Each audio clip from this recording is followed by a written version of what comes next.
श्री राधे राधे प्रिय दर्शकों। भगवान शंकर देवाधिदेव महादेव भगवान श्री कृष्ण से एकांत में विनय करके दर्शन की आकांक्षा की। जे भी पुकारा भगवान श्री कृष्ण प्रकट हो गए। भगवान शिव ने भगवान श्री कृष्ण से कहा, हे कृपा सिंधु श्री कृष्ण, आपका जो निर्गुण सर्वश्रेष्ठ निष्क्रिय शांत रूप ब्रह्म रूप है, मैंने अनुभव किया है, मैं अनुभव करता हूं उस रूप का। पर जो नित्य मनोहर मूर्तिधारी परमानंददायक समस्त आनंदों का आश्रय और ब्रह्म का भी आश्रय,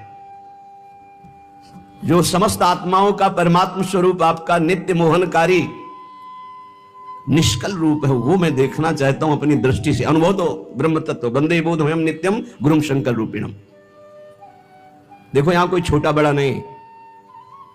जब लीला में हम उतरेंगे तो हम ही में एक छोटा बनेगा, एक बड़ा बनेगा, एक पक्ष बनेगा, एक विपक्ष बनेगा, तभी लीला होती है। यहां कोई ऐसी भावना न करे कि भगवान शंकर छोटे हैं या श्री कृष्ण बड़े हैं, या श्री कृष्ण छोटे हैं या शंकर जी बड़े हैं। वो एक ही तत्व है, वो लीला कर रहा है। लेकिन लीला करते हुए भी जो महारसानंद स्वरूप है, उसकी प्राप्ति के लिए भगवान से प्रार्थना कर रहे हैं श्री कृष्ण चंद्र जी से। भगवान श्री कृष्ण ने कहा, अच्छा तो मैं समझ गया तुम मेरे किस रूप का दर्शन करना चाहते हो। देखो, त्रिकालज्ञ भगवान शंकर की दृष्टि खुली तो दिखाई दिया सबसे पहला यमुना, क्योंकि कुंडलाकार वृंदावन को यमुना जी घेरे हुए हैं। यमुना जी की कृपा के बिना कोई वृंदावन के वैभव में प्रवेश नहीं पा सकता, आंतरिक वैभव।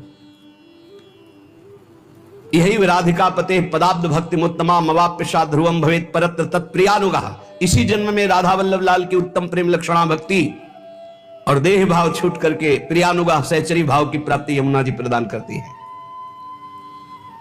यमुना जी को देखा आसपास परेश्वरण रूपणी, साक्षात श्री कृष्ण के श्री अंग की कांति, एकदम नील मेघ की कांति सा निर्मल जल, सुंदर नील कमल, अरुण कमल, पीत कमल, श्वेत कमल खिले हुए भौरे मडरा रहे हैं। और अद्भुत कुंज निकुंजे झूम झूम करके फूली हुई शीतल मंद सुगंध वायु बह रही है।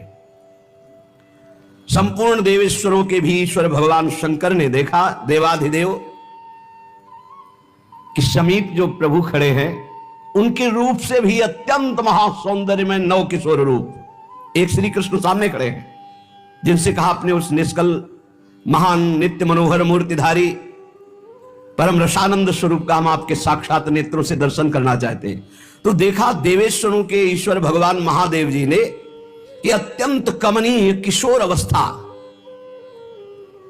बड़ा ही सुंदर रूप, और अपनी प्रिया श्री राधा के कंधे पर और श्री किशोरी जो लालजू के कंधे पर गलबहियां दिए हुए बड़ी सुंदर झांकी निकुंज भवन में लता मंदिर के नीचे वेदी पर खड़े हुए हैं। आसपास यमुना जी प्रवाहित हो रही, आसपास झूम झूम करके कुंज निकुंजे हैं, और श्री किशोरी जो मुस्कुरा रहे लालजू उनकी तरफ देखकर हंस रहे हैं। ऐसा स्वरूप सजल मेघ के समान श्याम वर्ण, अद्भुत लावण्य और तपाए हुए स्वर्ण कांति गौरवर्ण प्रियाजू का अद्भुत स्वरूप, अद्भुत सौंदर्य संपूर्ण वृंदावन गौर श्याम जूरी की अंग कांति से प्रकाशित हो रहा है। प्रभु निकुंजेश्वर हंस दिए और अमृत भरी वाणी से बोले, वत्स रुद्र, तुम्हारा मनोरथ जानकर आज मैंने तुमको ये अपना वृंदावन बिहारी रूप दिखाया है। ये बड़ा दुर्लभ रूप है, राधा बिहारी रूप। ये अलौकिक रूप केवल तुम अभी अभी देख सकते हो। ये निर्मल प्रेम का पुंज है, सत चित आनंद समाया हुआ है मेरे इस रूप में। उपनिषदों के समूह जो निराकार निर्गुण व्यापक निष्क्रिय परात्पर ब्रह्म, वो मेरी ही प्रतिष्ठा है। मेरे दिव्य गुणों का अंत नहीं है, उन गुणों को कोई सिद्ध नहीं कर सकता। इसलिए वेदांत शास्त्र मुझे निर्गुण कहते हैं। हे महादेव, मेरा ये रूप आप भी अपने नेत्रों से नहीं देख सकते थे, मैंने देखने की सामर्थ्य दी, प्रेम नेत्र।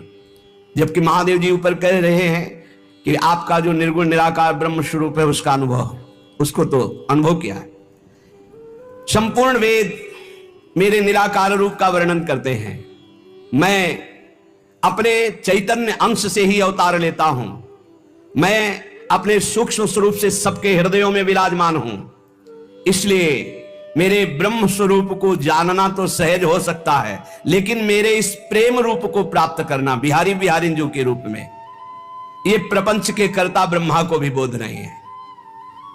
समझो, कैसे समझ पाओगे जब तक रसिकों का संग नहीं होगा, वृंदावन बिहारिणी बिहारी जी के प्रेम में डूबे हुए महापुरुषों का संग नहीं होगा, तो बाहरी बातों में तुम श्री जी और लालजू को नहीं जान सकते। मुझे शास्त्र वेद निष्क्रिय कहते हैं। हे शिव, तुम मेरे ही अंश से प्रकट हुए हो, मेरे ही स्वरूप हो। माया के गुणों के द्वारा इस सृष्टि की संहार सेवा तुम्हें प्रदान की है। कैसे काट सकते हो? भगवान के स्वरूप का जो वर्णन स्वयं भगवान कर रहे, तुम्हारी मंद बुद्धि से थोड़ी उसका निर्णय होगा। हे शिव, तुम मेरे ही अंश से प्रकट हुए हो। इस मायामय गुणों के द्वारा रचित संसार सृष्टि का संहार की सेवा मैंने तुम्हें दी है। मैं स्वयं निष्क्रिय हूं। मेरे ही अंश से ब्रह्मा जी का प्रादुर्भाव हुआ, सृष्टि रचते हैं। मेरे ही अंश से नारायण का प्रादुर्भाव हुआ, पालन करते हैं। और ये दूरे सृष्टि आदि वार्ता, सृष्टि की वार्ता से दूर महाप्रेम रस विलास, कबहू का निर्मित तरल हिंडोला, झूलत फूलत करत कलोला, कबहू का नौदल सेज रचावई, श्री हरिवंश सुरत रति गावई, सुरत अंत छवि बरन न जाई, छिन छिन श्री हरिवंश जुगाई, आज संहारत नाहिन गोरी। यहां का रस देवाधिदेव महादेव, मैं सदैव प्रेम विभल विकल रहता हूं। प्रेम के सिवा यहां कुछ नहीं है। प्रेममय लताएं, प्रेममय वृंदावन, प्रेममय सहचरी, और हम स्वयं दोनों प्रेम के खिलौना दो खेलत हैं प्रेम खेल। हम प्रेम विकल रहते हैं। ना मुझे अपने का भान रहता है और न पराएगा।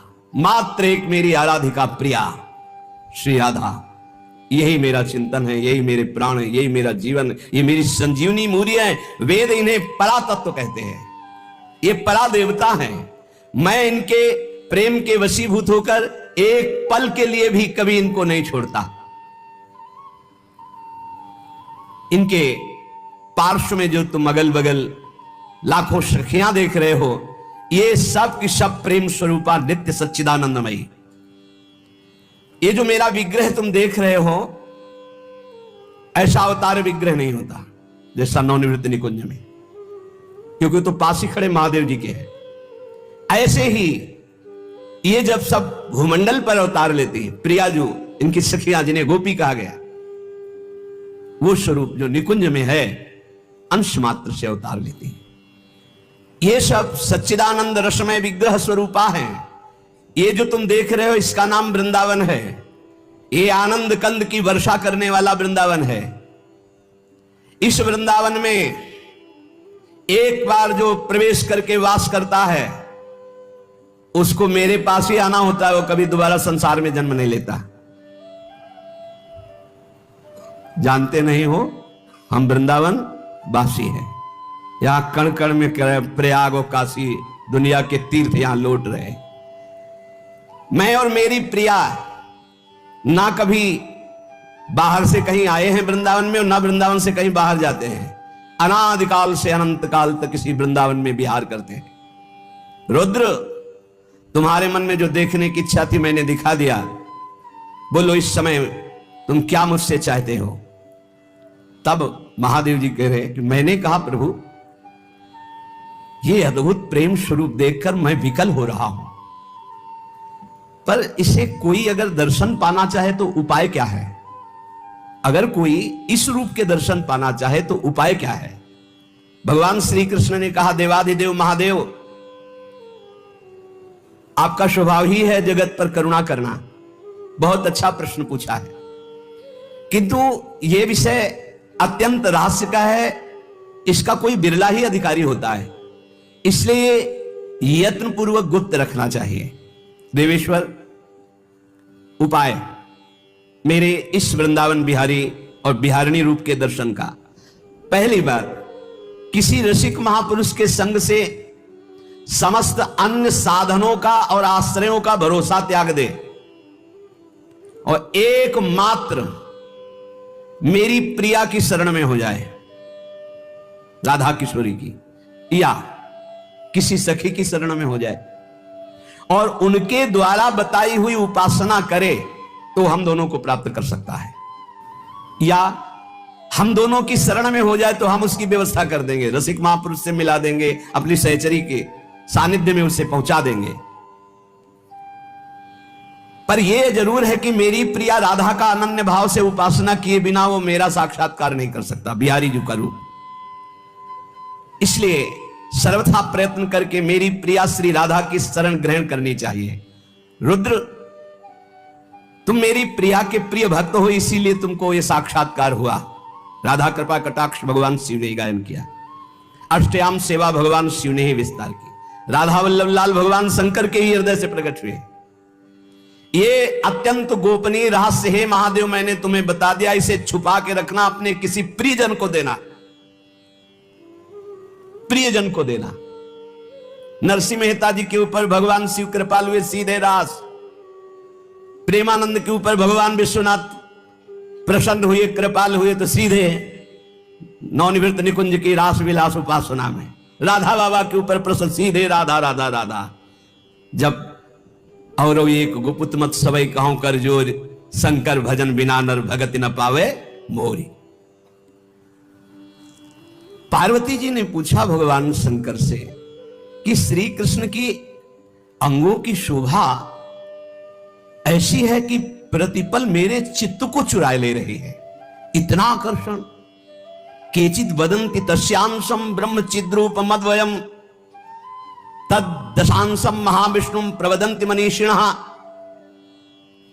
योगीन्द्रै सनकाद्यश्च तदैव हृदि चिन्तयेत् तिर्य ग्रीव जितानंत कोटि कंदर्प सुंदरम सापांगे क्षण सस्मेर कोटि मनमथ सुंदरम कुंचिदाधर विन्यस्त वंशी मंजुल कलस्वनय जगत्त्रयं मोहयन्तम मग्नम प्रेम सुधारणवे। भगवान शंकर ने कहा, प्रिया प्रिय पार्वती, ये जो चिद्रूप अद्वितीय ब्रह्म है, ये श्री कृष्ण के अंश से ही है। जो महाविष्णु हैं, ये लिखा हुआ है, पढ़ना हो तो पढ़ लेना पद्म पुराण पाताल खंड में। नहीं कहने लगते हैं कि ये तो राधा उपासक, ये और किसी को मानते ही नहीं है। नहीं, मानते हैं, जानते हैं, पहचानते हैं, पर जहां से जो वर्णन हो रहा है, सर्वधारा प्रकट हो रही, भगवान व्यास देव जी के सब जो इतने अवतार हैं, उनके सबके अवतारी परम पुरुषोत्तम पर ब्रह्म परमात्मा भगवान श्री कृष्ण है। भगवान श्री कृष्ण की आत्मा श्री लाडली जो है, आप समझो, जो लिखा है उसमें भी छाती का अनुभव आपका क्या है? आपने क्या उसमें डूबकर प्राप्त किया है? हम राधा किशोरी की पढ़ी केवल बातें नहीं कह रहे, हनुमान जी तो है नहीं। ऐसे छाती चीरा तुम्हें दिखा दिया कि श्यामा श्यामा मांस ही निकलेगा और कुछ नहीं दिखाई देगा, क्योंकि तुम्हारा मांस देखने वाले नेत्र है। अगर श्यामा श्याम देखने की कृपा कर दें आपके ऊपर कि आप देख लो, तो बिना चीरे देख लोगे, पक्का समझ लो। क्रोध और आवेश में अंतर होता है, ध्यान रखना। क्रोध होता है जब अपनी इच्छा के प्रतिकूल कोई बात होती है, और आवेश होता है जब धर्म और इष्ट के प्रतिकूल। जैसे भगवान शंकराचार्य जी के पास एक भैरव उपासक आया और उसने कहा कि आप तो ब्रह्म स्वरूप हैं, शरीर में राग आपका है नहीं। बोले बिल्कुल नहीं। बोले आपकी गर्दन उतार करके मैं भैरव सिद्धि के लिए जब कपाल स्वाहा बोलूंगा तो मैं सिद्ध हो जाऊंगा, हमारा काम बन जाएगा, आपको तो शरीर से कोई मतलब नहीं। बोले अभी उतार लो। वो तैयार हुआ, तुमका रुको, अभी सब सेवा परायण शिष्य देख लेंगे तो तुम्हें मार डालेंगे। कल 4 बजे आना, मैं गंगा स्नान करके इस वृक्ष के नीचे पीपल के ध्यानस्थ होऊंगा, गर्दन उतार ले जाना। ऐसा ही हुआ। जे ही वो नजदीक आने के लिए खड्ग लेकर उद्यत हुआ, उसी समय स्वामी नरसिंहाश्रम जी को आवेश हुआ भगवान नरसिंह का, और स्नान कर रहे थे गंगा जी में, हुंकार मारी, छलांग मारकर पहुंचे और उठाकर पटक दिया, उस कपाली को फाड़ के फेंक दिया। और फिर शांत सन्यासी, फिर शांत सन्यासी। पूछा गया ऐसा? उनका मुझे कुछ पता नहीं। नरसिंह भगवान का आवेश एकदम तत्काल ऐसे, जो आवेश में वो क्रोध का नहीं होता, जब धर्म, राष्ट्र, इष्ट, इसके लिए इसके लिए नहीं कि साधु होकर के क्रोध करते हो, साधु होकर इष्ट की निंदा सुने, साधु होकर धर्म के विरुद्ध आचरण, शास्त्र प्रतिपादन। शास्त्र का स्वरूप क्या है? श्रद्धा, विश्वास, धर्म, इनकी स्थापना करना, इनकी भावनाओं को पुष्ट करके भगवत अनुराग में डुबोना। भगवत अनुराग में वाणी को बहुत ही संभाल करके, यहां समझना, इसलिए बोले भगवान शिव कह रहे हैं केचिद वदंति तस्यांशम ब्रह्म चिद्रूप मद्वयम। उपनिषद में जिस ब्रह्म तत्व का वर्णन है वो इन बिहारी जी के एक अंश से है। तद्दशांशम महाविष्णु प्रवदंति मनीषिणः। मनीषी लोग जो शास्त्र के ज्ञाता जन हैं वो कहते हैं कि वृंदावन बिहारी श्री लालजू के दशा अंश से महाविष्णु का अवतार हुआ। तद्दशांशम महाविष्णु प्रवदंति मनीषिणः, ये पद्म पुराण पाताल खंड। और शनकादि योगीश्वर अपने हृदय में जिन भगवान श्री हरि का चिंतन करते हैं वो भी ये जो गर्दन टेढ़ी किए हुए अधरों पर बंशी विराजमान किए हुए ललित त्रिभंगी अनंत कामदेवों को विमूर्छित करने की सामर्थ्य रखने वाले वृंदावन बिहारी जी जो तिरछी चितवन से मंद मुस्कान के द्वारा करोड़ों कामदेवों की सुंदरता को ह्रास, उपहास, लघु कर रहे हैं, ये जो अपने अधरों में बंसी की ध्वनि कर रहे हैं, जो मुरली की ध्वनि से हमारे हृदय को प्रेमानंद में डुबो रहे हैं, त्रिभुवन को विमोहित कर रहे हैं, इनकी महिमा अगाध और अपार है। हे पार्वती जी, ऐसा भगवान शंकर। हे देवी, जिनके नखचंद्र किरणों की महिमा का वेद अंत नहीं पा सकते हैं, तो वेद प्रतिपादित धर्म में चलने वाले ब्रह्म ऋषि कैसे पा सकते हैं? उन्हीं भगवान श्री कृष्ण के संबंध में कुछ और बता रहा हूं, तुम सुनो और सुनकर मुदित आनंदित हो। ये त्रिगुण माया से रचा हुआ अनंत ब्रह्मांड है उन्हीं श्री कृष्ण के द्वारा। उन्हीं श्री कृष्ण के द्वारा ब्रह्मा, विष्णु और मैं महेश्वर प्रकट हुआ हूं। जितने भी देवता, दैवी शक्तियां हैं, सब उनके करोड़वें करोड़वें अंश से उत्पन्न हैं। सृष्टि, स्थिति और संहार की शक्ति युक्त से ब्रह्मादि देवता। श्री राधे राधे। प्रिय दर्शकों, आज का सत्संग आपने तो देखा और सुना है। प्रेमानंद महाराज जी के प्रवचन सुन के आपको क्या क्या सीखने को मिल रहा है, कमेंट करें और हमें ज़रूर बताएं। प्रेमानंद महाराज जी के प्रवचन सुनने के लिए हमारे चैनल ज्ञान साधना को सब्सक्राइब करें। फिर मिलते हैं एक और नए वीडियो के साथ। धन्यवाद।